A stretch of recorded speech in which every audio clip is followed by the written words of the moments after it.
Hey guys, how you doing? What a beautiful Saturday in Toronto, and I'm just grateful that we're finally getting some warm weather.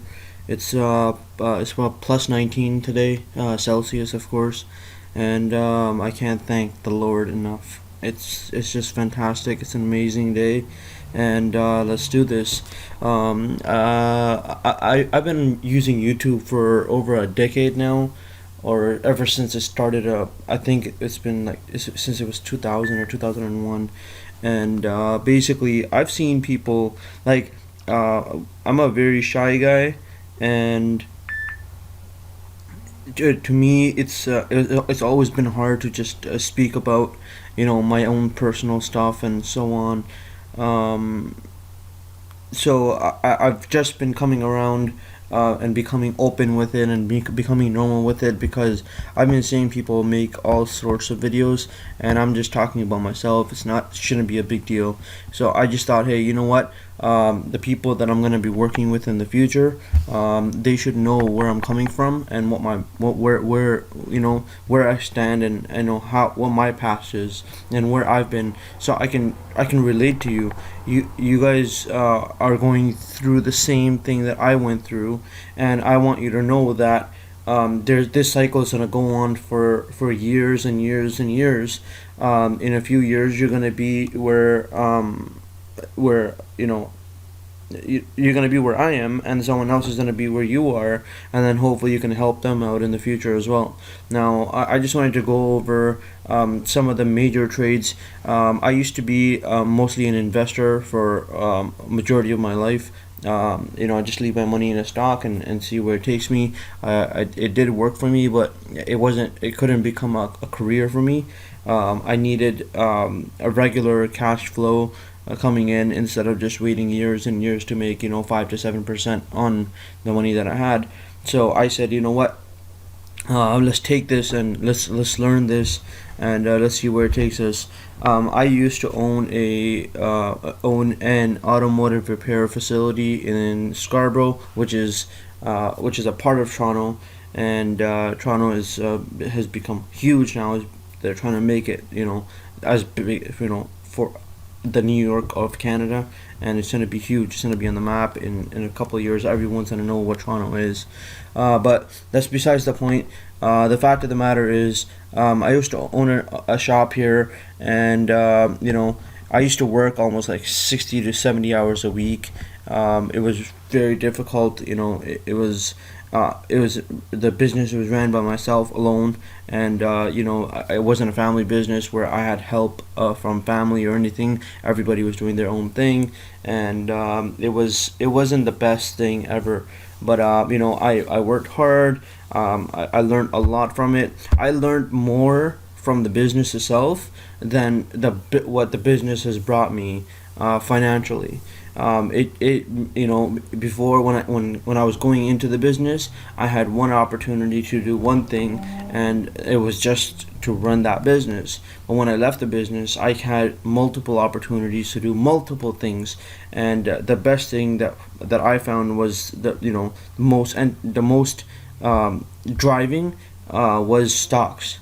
And there was something about it. It's just like, just when you think you know it, you don't. It's changing every 6 months to a year. Everything is different. Whatever you learned, it doesn't matter anymore. But because you've learned so much of it, and then the change is so minor, you can adapt and make things happen. You're almost like a starting pitcher in baseball. You go through the first round. You meet you see the batters, and I mean, you'll get them. They'll know everything, and the next time you go around the rotation or the order, the pitchers, they talk to each other and they explain things to each other, and then they describe what they saw, and basically they get to know you a little bit more. And then the third time you go around, they get to know you a little bit more, and that becomes an issue, because you are tired now because you've thrown almost 80 pitches, and at the same time, they've been talking about your pitches, and they can they can really get you this time. But if you keep on changing your things, if you keep on changing and mixing up your pitches, and you do it the way it's supposed to be done, it becomes extremely difficult. And we have seen that in the better pitchers in baseball, and that goes for the batters too, right? I mean, if the batters, they keep on changing their approach, they'll stay in the game. And that's what successful people do in life in general. And if you're unable to adapt to change, you will be left behind, and the world doesn't care what your situation is. It will keep moving forward. And that's what we're going to do in this company. We're going to keep moving forward. There's no turning back. So I'm going to go over my first few trades when I first started. Like I said, I used to be an investor and like a very part-time trader, like one trade every month or so, and it was nice, but it just didn't do the trick. I really wanted to get into it. So back in 2012, a friend of mine said, "Hey, you know what? Why don't you try the stock market?" And I said, "I don't know that stuff, and I don't have time to go to downtown Toronto and trade at the market and all of that, and I don't have the skills for it. I don't know all of that stuff at all. I'm gonna get crushed. That's not how things work." And basically, he said, "Hey, listen, you don't have to get somebody to trade for you. You can learn how to trade yourself online." And I was just like, okay, I've been so far away from the world that I didn't know you could trade online, and that was very a new thing to me. And it was still a bit of a thinker. You had to make up I had to make up my mind and decide if this is something I wanted to do, because you're working so many hours, you're working so hard, to make just above average income, and do you just want to blow it away in the stock market? Because obviously we all know how it moves and how it turns out. So I said, you know what, let me give it a shot. The first amount that I put into the stock market was $10,000, and I was trading like I knew it all, and it was a disaster. Getting into penny stocks, sub penny stocks, and they run up for a day. You jump in, you make like $500, $800 profit, and you're out. I traded so many of those when I first started. I don't really remember what they were, so I'm just gonna jump to the first real trade that I had in this market.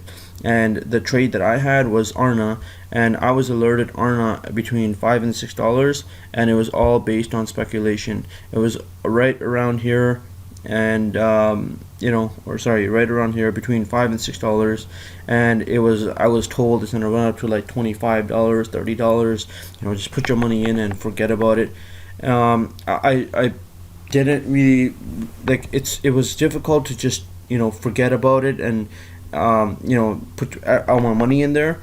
So I did put in like $3,000. It took me from the between $5 and $6 mark to around the $9 mark, and I was jumping, and I was like, this is amazing.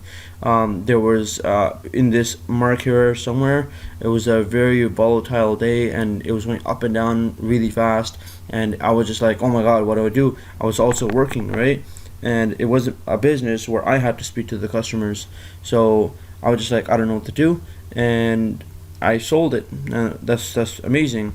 But then I looked at it and I'm like, okay, cool. It closed down today. Everything's fantastic. That's exactly what I wanted.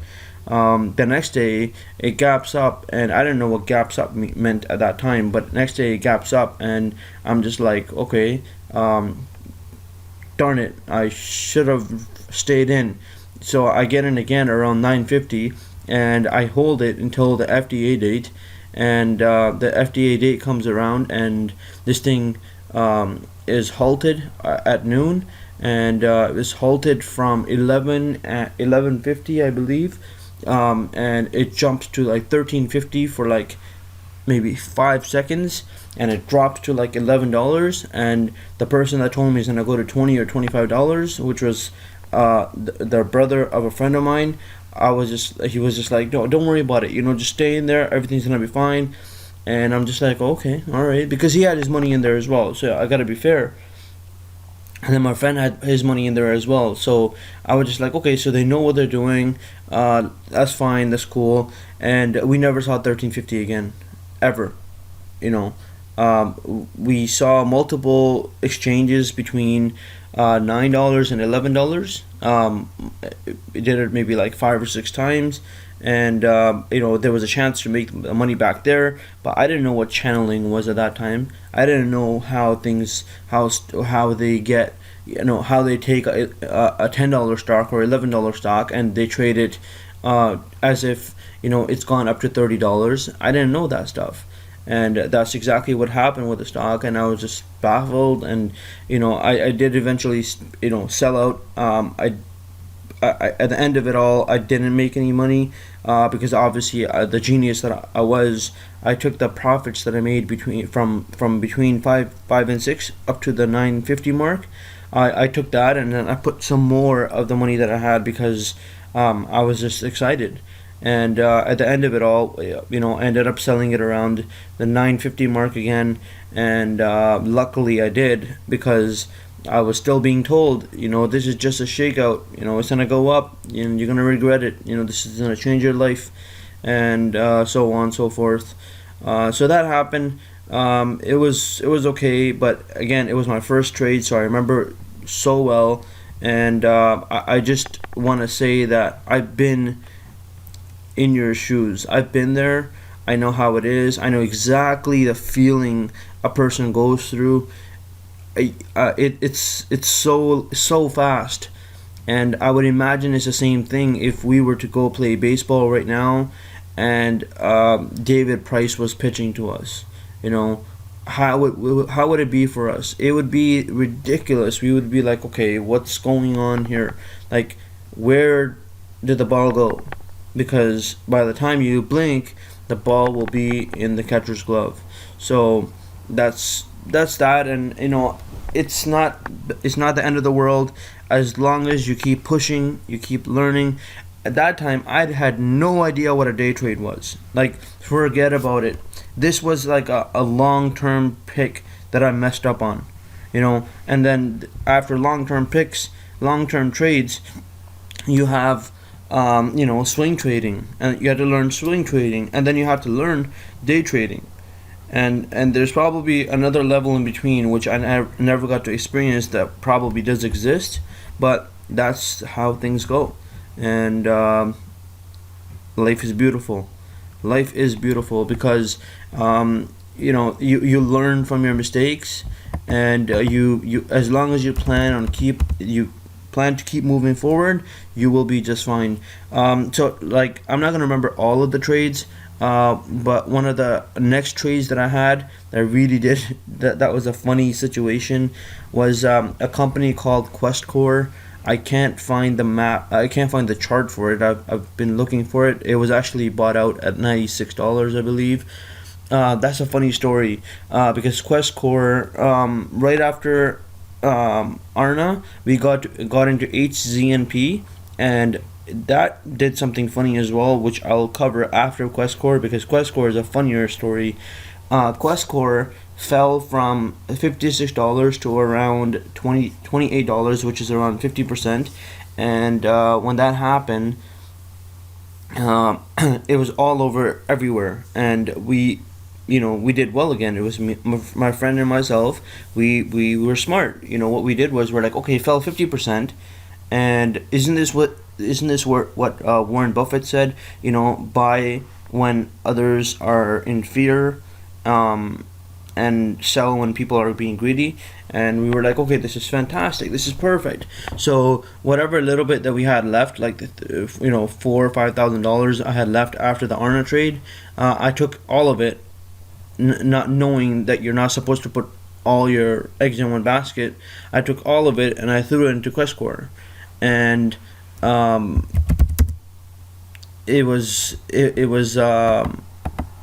it was another good move. It went from $28 to around $34 in the matter of 2 days because it was so much. It was so volatile. So we were like, okay, damn. Like we knew what we were doing. We just messed up on Arna, but we're geniuses, and we're good. We're good. This is just fantastic.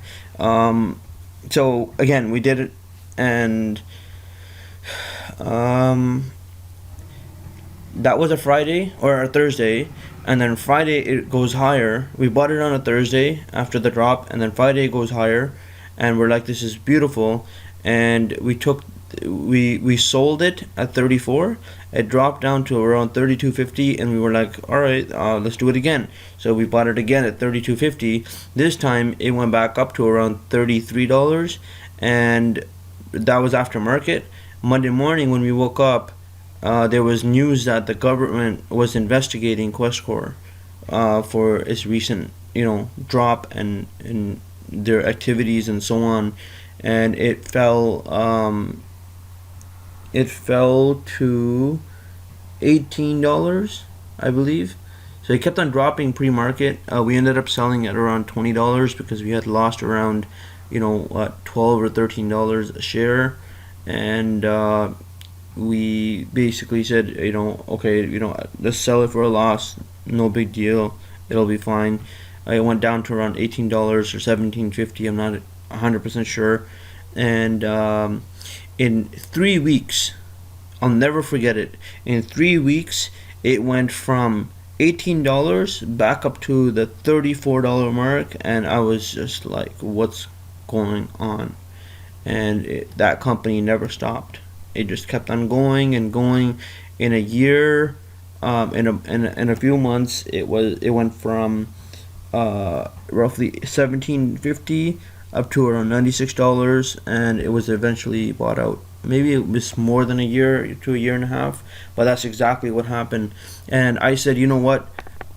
I do have a chance in this. I can figure this out. This is gonna work. It's there's nothing wrong with it. This is gonna be perfect, and we're gonna figure this out because it's not that complicated. But that was basically the end of my first 10,000. My next time around was 18,000. I said, $18,000 is a reasonable amount. I mean, it's I can trade almost double. So here we go again with 18,000, and that was into a different account. So that was into a Scotiabank account. Oh no, sorry, a TD account. And the first one was into an RBC account, but in the RBC account I had only like maybe $700 or $800 left, and what I was doing with that, I was just trying to get rid of it, trading OTC, and eventually OTC did take all of that. But in my other account where I put the 18,000, this was a funny one.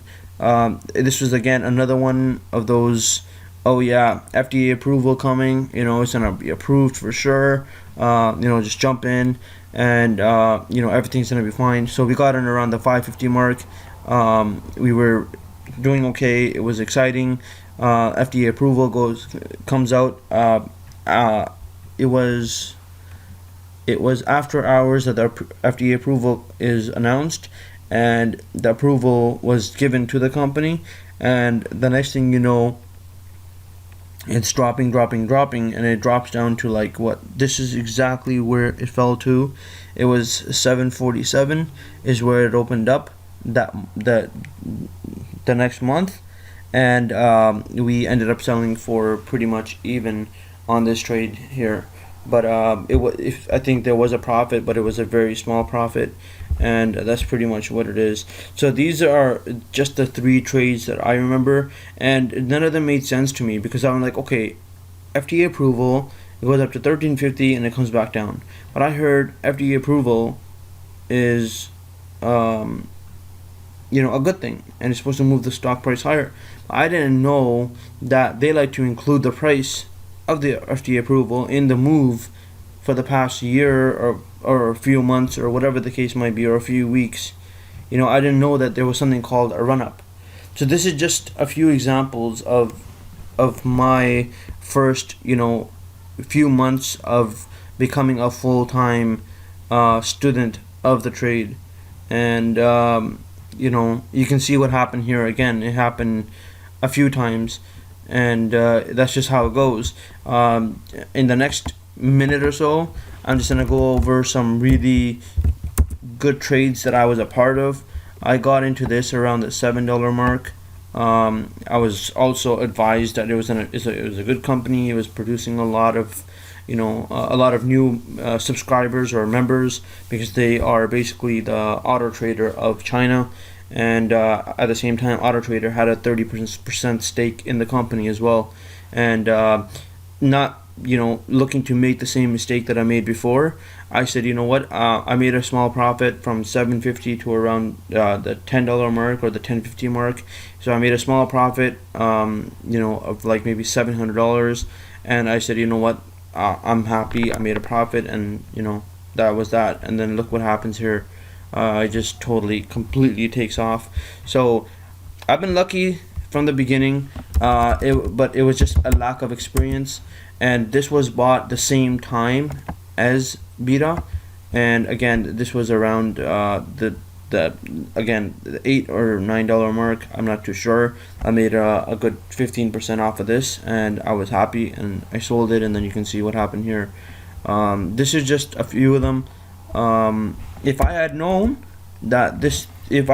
what I know now, 100% I would have left a minimum of $1,000 in all of these stocks, a minimum.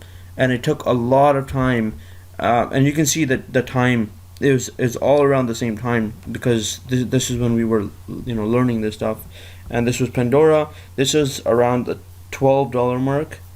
We got in. There was some good news that came out of, I believe it was earnings, and this was all around the same time at the beginning of 2013. And as you can see, it did the same thing. The funny thing is that I really don't have anything to show you that went completely broke. It's almost like I knew what I was doing back then. I knew what I was doing, but it wasn't proper. It wasn't professional. It wasn't educated. It was just guessing. And it's a totally different story. So these were the stocks. I would have left at least $1,000 worth in each one. I could have done really well for myself. But again, there are new ones that come out like this where I just leave my money in there and I let them basically go and see where they take us. And this is what we're looking at here. And I hope I can help you in the future.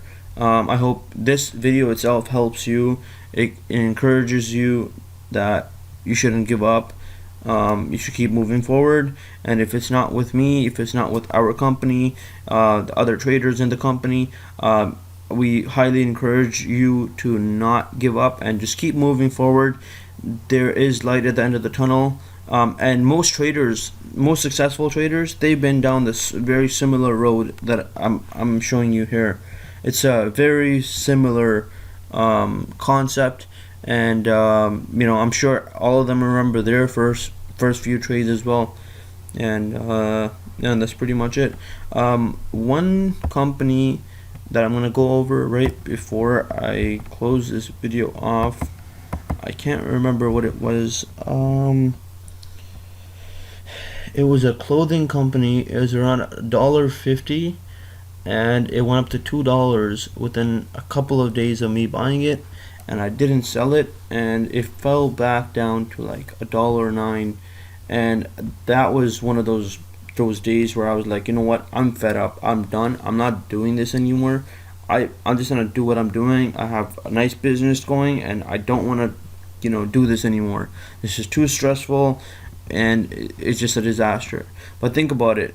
If walking was something that you were having a difficulty with, if walking, every time you tried to walk, you were stumbling and you couldn't walk anymore, even walking would be something that you would be like, you know what, I give up, I'm not doing this anymore. And that's just how it is. And you can't, just give up due to one thing. There's many different reasons for how things happen in life, but you got to keep moving forward. So I thank you for watching this video. And I hope this experience helps you, and I hope this experience shows you that you're gonna be perfectly fine, and everything's gonna be okay. One thing I should have done was I should have gotten myself a nice mentor, somebody that knew what they were doing. But I'm the type of person that's always wanted to learn things by myself. And if you're that type of person, then you keep moving forward. And if you're not that type of person, then find a mentor.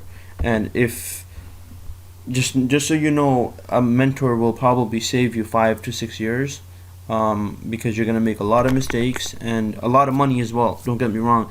A mentor is probably gonna save you, I would say, a good maybe 4 or 5 accounts of $10,000 each, on average. Altogether, a mentor is probably gonna save you $50,000, and they're gonna help you start making money now compared to start making money 5 years from now. And but at the same time, if I was to do this again, I would do it the exact same way that I did it. But everybody's different, and I wish you the best of luck. I think you have it in you. You're a genius.